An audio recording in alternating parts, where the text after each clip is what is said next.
Salutations friends, welcome back to my channel. Today we're going to do a little discovery of stuff I got from TJ Maxx, and if you look in there, you probably can guess what these are.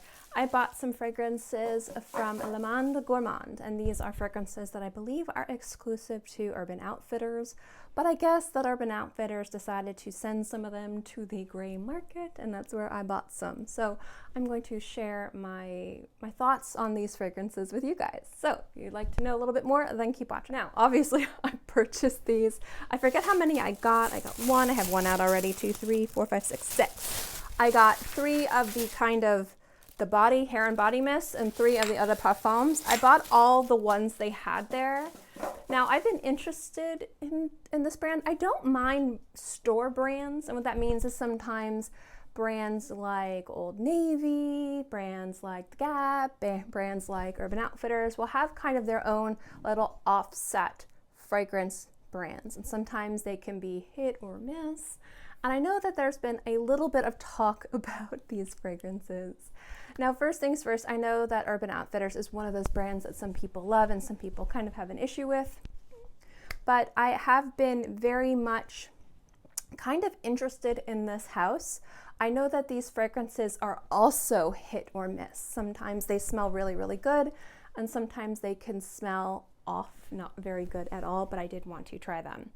I think some of these are also discontinued. I don't know how Urban Outfitters or Monde Gourmand actually, like, if they bring back archived fragrances or if they never come back again, but I did go on their website and some of these I didn't see. So I'm going to share with you the ones that I got, and then I'm going to try 2 of these on my skin, and then I'm going to kind of give you my little thoughts on how these smell. And at the end of this video, I'm going to chat with you guys a little bit about where I think fragrances like this kind of fit within the fragrance world. So we're going to be sharing those fragrances for you guys, and I'm excited. So I have sprayed already on my skin 2 of the fragrances. So the fragrances I got were, let me grab them for you. I have Oud Sahara. This one I've sprayed these and tried these. Obviously, I'm going to be giving you guys like mini thoughts on these. The other eau de parfums I got were Ambre Etoile and Eclair. And then also Fig de Foret, which you guys know I can't pronounce. And one I was excited for is Chocolate Hazelnut. So the 2 I sprayed on my skin we'll talk about first is Chocolate Hazelnut and Fig de Foret. And I know I mispronounced these. Now, I think this is discontinued or archived, so they say. I think this is still available. Full retail price, if you purchase these on Urban Outfitters, I think they're $24. If you purchase these on their website, they're $26. The Eau de Parfum, I think it's $18 on Urban Outfitters and $20 on their website. I paid for this one $12, but for the other ones, for the body mist, they were $15. And then for the Eau de Parfums, they were $10.99. So the Fig has notes of white tea, fig, and sweet almond milk. And this one on my skin I like. One thing I will say is when you spray it, it kind of leaves that kind of shine. Some body mists do that. If you like that, great. If you don't like that, then maybe spray it on your clothes. Maybe don't spray it on your clothes. Just letting you know, I don't know if I would spray this in my hair. Just my thoughts. Smell-wise, it smells nice. So this is something that smells like a fresh fig. There's something green about it. The white tea note in here smells more like a lighter, less citrusy green tea note. I don't expect there to be a true white tea note in here, more like mimicking a white tea accord, because to be perfectly honest, white tea kind of smells like feet, to be perfectly honest. Just my take. I'm working on a white tea video. It's coming in the next day or 2. It'll either be the end of this week or the beginning of next week. I already did my green tea video. I'll link that below. But as a fig fragrance, something easy, something inexpensive, something that you could probably douse yourself in if you like fig, this is really nice. I like that the almond milk note in here is great, because I think that fig is one of those notes that lends itself beautifully and effortlessly to lactonic notes and feelings. but sometimes if figs get too creamy, it can get lost, it can smell muddy. You can lose the beautiful kind of fruity nuances of a fig. And I think the almond is perfect. The almond milk is perfect because you get a little tiny bit of sweetness that the almond milk has, and a little bit of creaminess, but it's not crazy. And then you get the brightness from the white tea note. So if you guys like bright, figgy, fruity, fresh fig notes with a little bit of sparkle, with a little bit of energizing vitality, and something that has a little bit of creaminess but doesn't smell like you just poured like an entire gallon of milk on your body, this smells really nice actually. The one that I was super excited for, Chocolate Hazelnut, this one I was actually really impressed with. So I'm going to talk about my standards for this line of fragrance again at the end of this video. But Chocolate Hazelnut, I have very, very low standards for inexpensive chocolate notes in scents. And sometimes very cheap fragrances that have a dominant chocolate note, the chocolate note itself can smell like a scratch and sniff sticker or like a chocolate scented marker. You know, like those markers that we all had when we were young, where you would like, they were all scented. It was like blueberry, cherry, chocolate. And you smelled them and they smelled good on paper or when you smelled them on a marker, but that's not the smell you want in a perfume. And sometimes some chocolate notes that have a dominant chocolate note in more affordable fragrances, sometimes there's just something about them that smells like not a nice, chocolatey, delicious, sexy note in a perfume, and more like a marker or a scratch and sniff sticker. And I'm very pleasantly surprised by the chocolate note in this. It's really, really nice. So first things first is there is something about this that doesn't smell like Nutella, but smells almost like a chocolate hazelnut wafer cookie. So there's something about this that's kind of crispy and dry and a little bit effervescent in regards to it being bright and citrusy slightly. That kind of doesn't make this creamy. The chocolate in here is bright. The hazelnut in here smells more fresh, a little bit less like roasted smoky hazelnut and more kind of like a fresh hazelnut. And what that does is it makes it less sweet, less frosting like. And that would have been amazing. That would have been really, really good. But I kind of like the fact that it is less frosting, lactonic, creamy, and there is a little bit of a brightness to this fragrance. And that brightness to me is kind of mimicking like biting into one of those wafer cookies and then getting kind of like that layer of kind of frosting in between. And if you've had like a jar of Nutella and you've had those wafer cookies and you've kind of tasted the way that those like kind of the chocolate hazelnut flavor tastes in those wafer cookies, it's a different texture, it's a different flavor, it's just a different everything. And that's kind of like what I mean by this kind of smells more like the wafer cookies, is that it doesn't smell like something rich and dense and decadent, but it does have that beautiful chocolatey, nutty, and the specific hazelnut nuances to it, but there's still something about it that's light and airy.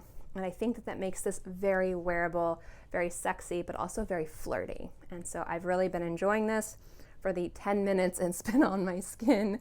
I obviously haven't worn this enough to be able to tell you if I think it's amazing, but I've been enjoying it. It's been nice. It doesn't smell like anything earth-shattering, but for 15 bucks, it's one of the best chocolates I've smelled. Now I know when I went on the website and I was looking at the notes for some of these, they only really list like 3 notes, but I know that there's more things in them. So in this fragrance, they list gardenia, neroli, and coconut. And I feel like there is some salty sea breeze accord in here, and I like that. So this has beautiful white florals that smell fresh. The coconut in here smells like coconut water, and there's something slightly salty, beachy, beach-kissed skin. So everyone kind of knows like sun-kissed skin, idealistically what that would smell like. Think about like idealistically what like beach-kissed skin would smell like beautiful flowers, slightly exotic and tropical, but not crazy overpowering. Something about it that's slightly light, breezy, salty, very attractive, but not overpowering. I like how the coconut is not super in your face. I like how it's coconut water. It's not lactonic. It's not milky. It could easily have been nice as a milky fragrance, but I think that with the magnolia and with the neroli, it would have just kind of melted over everything and smelled kind of dull. But this does smell beachy and bright. I obviously haven't tried this on my skin, and I think this will definitely be one where I'll have more opinions if I wear it, not if, when I wear it on my skin. But overall, this is something really, really pretty. And again, very tropical, very exotic smelling, but also very easy. I do like that it smells more like coconut water rather than like coconut milk or toasted coconut or something like that. I think that adds a nice freshness to this fragrance that I find to be very playful and very flirty. So next we're going to be talking about Oud Sahara. Now, one thing with Le Monde Gourmand that I kind of looked into is that these are supposed to be gourmand fragrances. Now, there's a difference between having gourmand elements, gourmand notes in a scent, and it being a gourmand fragrance. And so when you smell something, it should be something you want to eat, or you imagine that it smells like something that you've eaten in the past. And Oud Sahara, I love. I think this is actually a great scent. I think that out of all of these fragrances, this is one of the more kind of intuitive fragrances. And I don't know if this is a clone house. I don't know much about this house other than it's exclusively sold at Urban Outfitters. It's vegan, cruelty-free if that's important to you. And their prices are pretty good, and you can find them even better at TJ Maxx from time to time. But this is not a gourmand fragrance. And the gourmand note in here, I don't even pick up barely. So Oud Sahara is exotic woods, bergamot, and vanilla. And I guarantee you there's either cardamom or coriander in here. I smell it. That is like top note. That is what I'm getting. And I love it. So the woods in here, I don't even think this should have been called oud. I don't know why they called it oud. Why? I don't know. I think that would have been more intimidating or challenging. Something wood, like spiced woods or something, would have been so much better, would have made more sense to their line, to their story, to what they were, would have made more sense in my opinion. Now, this doesn't smell at all the same, but if you are familiar with Santal, I think it's 33, I'm really bad at whatever Le Labo numbers or, all of that. A lot of people say that kind of the way that woody fragrance smells, on some people's skin, it mimics dill pickles. And sometimes very kind of effervescent green, fresh woods can smell, especially when it's paired with specific citruses, can almost smell dilly and bright and green and fresh. Without a bit of spice in there, especially if it's lighter woods, can almost smell dill pickly. Not all the time, but it can your brain can go to the dill pickle farm, and that's where mine goes sometimes when I wear that fragrance. This one, it kind of has that light wood with some sort of freshness from the bergamot, and it doesn't pull dill pickle, but there's spices in here that definitely pull unique and fresh without like a peppery spice, like a spiciness. And it's nice, actually. So the biggest thing I get in here is there's either like coriander or cardamom, and it smells like, not like a smoky cardamom, but like a cardamom pod, like a fresh cardamom pod. And there's something very pure about the way that note smells across any fragrance. And I love smelling it, and I'm really enjoying it. The woods in here, there's nothing about this that even evokes the most basic, easy, dumbed down, Western, safe, mainstream version of an oud. And I don't expect that from an $18 bottle of perfume. Just don't put oud on it. Don't put oud on it. Like, I think that this would have been much better as a kind of exotic spiced woods, like finding a way to name it more that way rather than Oud Sahara. It's more of a marketing kind of ploy I'm more annoyed at. Fragrance wise though, this smells very nice. I like the spice. I think this is going to smell really beautiful on the skin. I like the little bit of brightness that it has. I like that this smells like almost like a fresh plank of light wood. You know what that smells like, with some beautiful, very gorgeous exotic spices with it. It's very nice. It's very easy. But at the same time, there's some gorgeous, like little distinctive nuances from other notes that are not mentioned that I find this to be very beautiful. I don't get a lick a lick of vanilla on me though. And I think that if they had kind of worked more on spices and less on vanilla and didn't focus on the oud, I think that that could have been great. But overall, it's a really nice scent. And I think you can get that still. I'll double check at the very end. I'll look on the website and I'll kind of list all the ones you can still get. But yeah, I mean, it's not bad. It smells nice. I'm familiar with this brand. I think that they renamed this fragrance because it has the same number on the website. And from the notes that I read, it smells like it would be. So I got Chai Eclair, and this has notes of ginger flower, sea salt, and almond creme. And the thing is that this fragrance I was excited for and I think smells really, really good. So this fragrance smells kind of like a cookie, like a ginger cookie. Like if you're a fan of Jo Malone's ginger biscuit and you miss that, not identical, not the same, but it's similar. So if you like that scent and you miss it, this might help fill the hole. Not saying it's the same, but it's a nice kind of warm, gingery, biscuity, sweet vibe. I like this one a lot.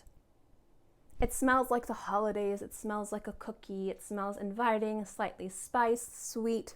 The almond is more kind of adding an addition to the ginger to make it smell more like a baked good and less like something distinctively almond.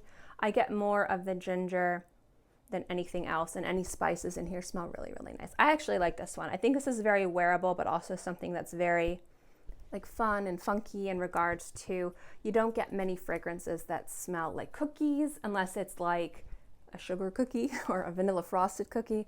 It's nice that it kind of smells like gingerbread. I think it smells really good. One is Ambre Etoile.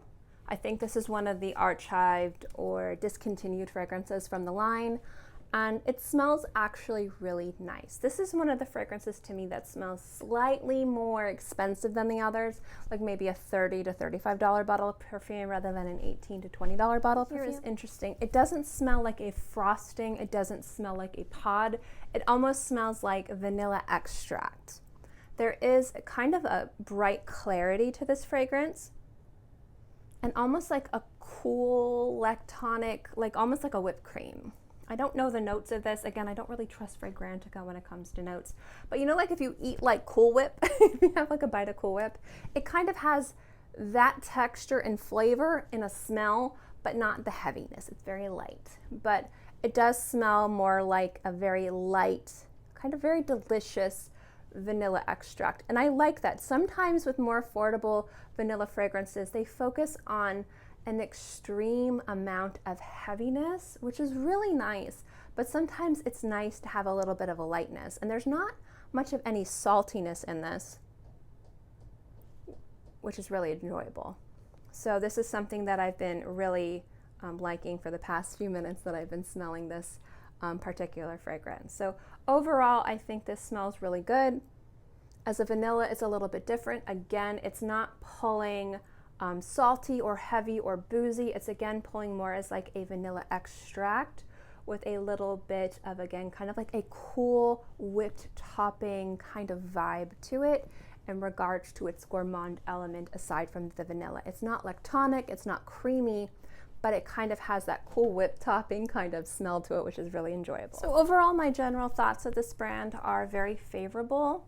I have only tried 2 of them on my skin though, so in a lot of cases with more affordable brands, with their formula and the quality of the ingredients that they use, I have to try them on my skin. It doesn't have to do anything with the brand, but more my body chemistry.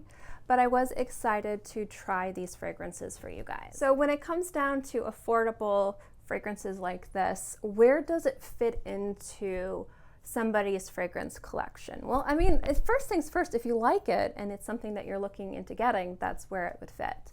But I think when we're looking into adding fragrances to the collection, going to a place like a gray market, a brick and mortar store, purchasing fragrances like this, you have to know what to look for and understand that there is going to be kind of a level of disjointed quality. Now the fragrances smell fantastic, and for the price point, I think they're great. But I also think that they're missing out on an opportunity to do something a little bit more. I think that these fragrances smell fresh and easy and nice, but from what I've smelling on my skin and on the strips, aside from one or two of them, a lot of these I think could be passes, because I think that a lot of these you already have in your collection. But where I think that these fragrances could probably shine is if you were looking to kind of update your fragrance wardrobe, or you wanted something a little different, but you didn't want to invest a lot of money in. So say you weren't the hugest fan of beachy fragrances, but you were gonna go like on vacation and you wanted to have a nice beachy scent to take with you. I think, you know, if you went to TJ Maxx and you bought this for $15, this would be great. You know, this would work very, very well. It would smell really nice. There's something slightly glamorous about it. I like how it's fresh coconut, slightly beach kiss skin. It would definitely put you in the vacation vibe. And guess what? At TJ Maxx, it's $15. Full retail price, $26. So I don't think that this is something that would be a crazy purchase if you wanted something kind of fun and a little bit different than what you're looking for. If you're not the hugest gourmand lover, but you know somebody, like maybe your partner loves to smell chocolate on you and you ran into this, this might be a great fragrance to wear around your partner if you're going on a date and you didn't want to invest in a lot of money for a fragrance that you're not the super fan of, but you wanted to wear something that would make your partner happy and smile and they would think was kind of fun and sexy and flirty. That's where I think these fragrances are really going to be good, or also great scents if you are starting a fragrance collection and you want to get into layering, because the idea that layering and blending is something that a lot of people want to do, and sometimes it can be overwhelming or very expensive, and sometimes affordable fragrances that kind of have these almost like minimalistic compositions, something that smells like chocolate and nuts, would be great to add to maybe a very vanilla dominant scent to make it creamy and a little bit different. Or if you have a lot of white florals, like a very decadent white floral fragrance, and you want it to be a little bit more tropical and fresh, adding something like this would be excellent. Variety of different other fragrances from this house.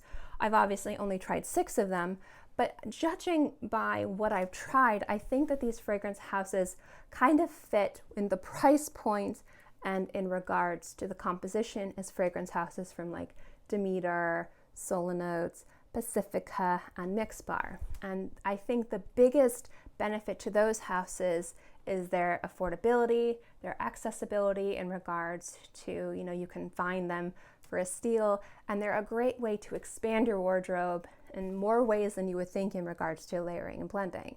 Now, some people really like layering and blending fragrances and some people don't, but I will give you a great example of layering and blending that a lot of people might not consider.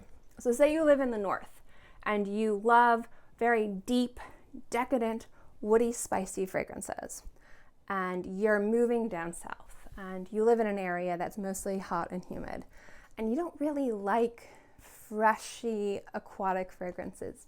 You like your woody scents, and you've spent all of your money on these fragrances. You said my lifetime investment of fragrance is going to be, let's just say $500, and you spent like $500 on all your scents and you love them, but you still want to be able to wear your fragrances in hotter and humid weather, but these just don't work. There's something about them that's missing a lightness, a brightness, an effervescence. Brands like this, like, I'm not saying this would be the most perfect one, but something that's woody and spiced and lighter and fresher, layering this with something like a spiced, heavier wood would add a bit of freshness in some cases without ruining the integrity of a composition of a heavier fragrance. So then you could take your fragrances that were maybe more of the scents you would wear where you used to live, and now you don't have to completely buy 1 or 2 more bottles of perfume that maybe costs too much money. Maybe you only have to spend $10, and now you can maybe wear some of your other fragrances that you love, and they're just slightly lighter. I mean, when I reviewed Gucci Bloom, the Eau de Toilette, the one that just came out, it basically just has like citruses and neroli in there, just slightly lighter. I mean, that's all you really need sometimes. So if there's a green tea note, if there's a white tea note, or if there's something like that, that just adds a bit of freshness to the composition. It's also how much you apply and where you apply and things like that. Sometimes affordable, easy to wear fragrances like this are fantastic, so that way you don't have to buy another expensive bottle of perfume. You only have to go to TJ Maxx and maybe look for something that would work and spend 10 to 15 bucks. I would love to know what you guys think. Have you tried any fragrances from the Monde Gourmand, Urban Outfitters little perfume brand? If I've misconstrued anything in regards to this fragrance house, if I said anything wrong, please feel free to educate me. Like I said, I just kind of ran into them at TJ Maxx, and I thought this would be a cool video to share with you, and this is a house I've been trying to kind of explore a little bit more, so let me know in the comment section below. And thank you guys so much for watching this video. I hope you enjoyed it, and I'll see you next time. Bye!